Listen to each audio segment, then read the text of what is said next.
How do you discover pre-evangelization? How do you discover?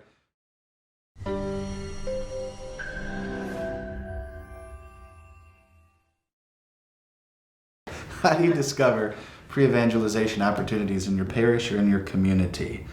We have a few community examples, but I think pre-evangelization is critically important in the parish because while it's not easy, it's the easiest thing we could do. People are literally coming to us. So how do we take what we already have and not necessarily like tack on 50 more programs for pre-evangelization, but how do we take those opportunities that people are already coming to us and kind of put some fertilizer in the soil to make it rich soil, getting ready to plant the seed. One of the biggest things we do here in our parish that I just think is so critically important is to be kind of a welcoming parish.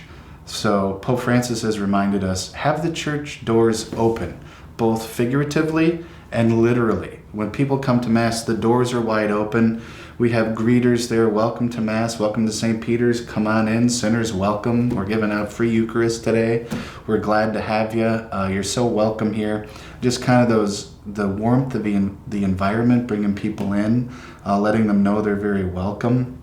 And then like some parishes, like 9 o'clock Mass, 9 o'clock hits, all the doors close, Well, the reality of the matter is people are coming to Mass late. I'm not saying that's good, but I am saying that's the reality. So many of those folks are coming, and now they're encountering closed church doors, where they could still be encountering greeters that are standing out there 15 minutes into Mass. Welcome, come on, everybody's welcome, come on in. I'm a celibate Catholic priest. I have no idea what it's like to get 5 miniature Catholics ready and try to be on time for Mass. So I got to have a little bit of heart, a little bit of sympathy for that. And so I want those folks to feel just as welcome when they get there as well. Provide a little child care in plenty of parishes. Again, it's not good, but it's the reality of the matter.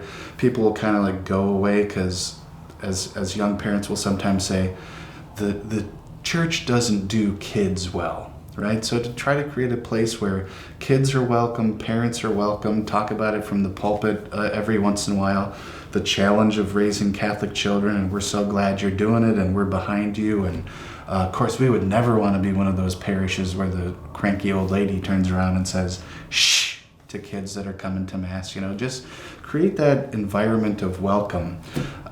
Pre-evangelization opportunity, Donut Sunday every Sunday.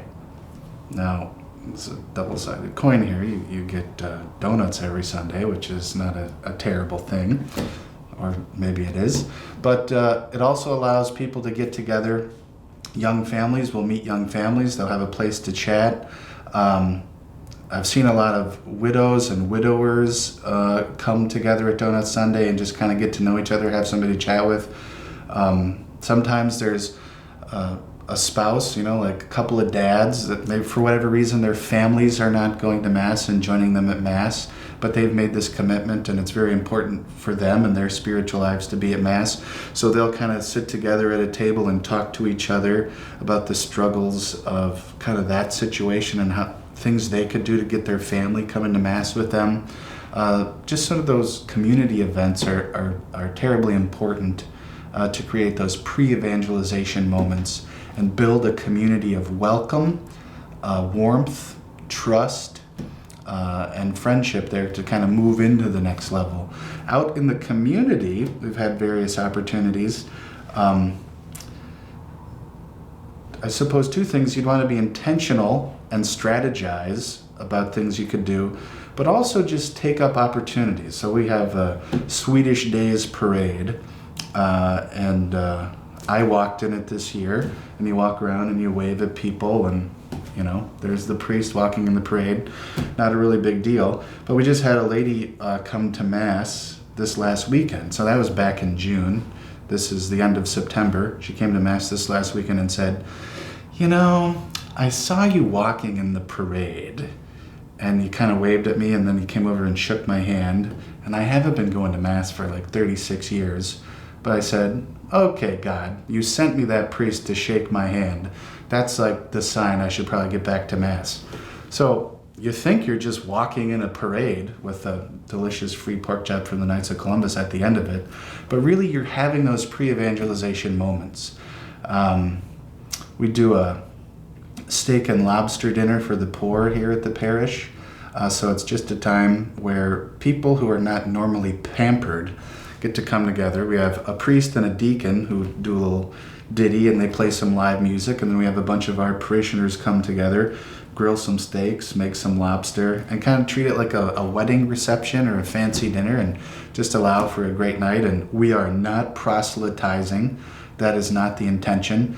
But, it's another pre-evangelization opportunity, or another way we could say that is the halo effect, just kind of creating the perception in the community that the parish is a place of warmth and trust and community. And once you establish that, that's kind of getting the soil ready so you can put some seeds in that soil later.